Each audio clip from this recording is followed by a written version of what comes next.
25,238 গৰাকী হিতাধিকাৰীক অনুমোদন দিয়ে। এই 25,278 হিতাধিকাৰীয়ে চৰকাৰৰ পৰা 2 লাখ টকাকৈ পাব। 1 লাখ ঘূৰাই দিব নালাগে।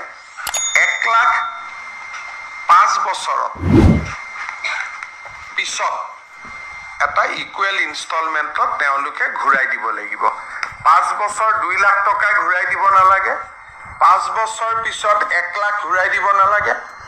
আৰু বাকী 1 লাখ যি ঘূৰাই দিব থাকিব সেয়াও সৰু সৰু ইনষ্টলমেণ্টত পিছৰ 5 বছৰ অৰ্থাৎ 10 ইয়াৰ্ছৰ ভিতৰত 5 ইয়াৰ্ছ হলিডে 5 ইয়াৰ্ছৰ পিছত তেওঁলোকে সৰু সৰু ইনষ্টলমেণ্টত পিছৰ 5টা বছৰত আমাক টকাটো ঘূৰাই দিব। 1 লাখ ঘূৰাই দিব আৰু সুদ দিব নালাগে।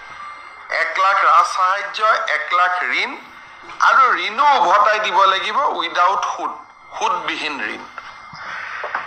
এই আঁচনিখনত আমি আজি কেবিনেটে 25,238 বেনিফিচিয়াৰীক আমি অনুমোদন দিছোঁ।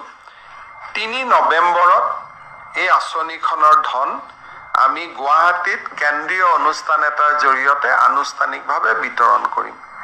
3 নৱেম্বৰলৈকে অহা সপ্তাহৰ পিছৰ পৰা এই হিতাধিকাৰীসকলক প্ৰত্যেকটো জিলা হেডকোৱাৰ্টাৰত 3 দিনকৈ এটা প্ৰাৰম্ভিক প্ৰশিক্ষণো দিয়া হ'ব। অৰ্থাৎ অক্টোবৰ মাহত প্ৰশিক্ষণ চলিব আৰু 3 নৱেম্বৰত এই হিতাধিকাৰীসকলে চৰকাৰৰ পৰা এই পুঁজি লাভ কৰিব। ইয়াৰ ফলত আমাৰ আৰু এটা কমিটমেণ্ট আমি পূৰা কৰিলোঁ আৰু 3 নৱেম্বৰত 25,000ক ধন মুকলি কৰি দিয়েই আমি গধূলি আৰু 75,000ৰ কাৰণে আবেদন সংগ্ৰহ কৰিম। অৰ্থাৎ টোটেল আমি 1 লাখ ল'ৰা ছোৱালীক আমি এই আঁচনিখনৰ সুবিধা দিব বিচাৰোঁ। যে আমি কিছুদিনৰ পৰা CMAAA মুখ্যমন্ত্ৰীৰ অসম আত্মনিৰ্ভৰশীল আঁচনি এই আঁচনিখন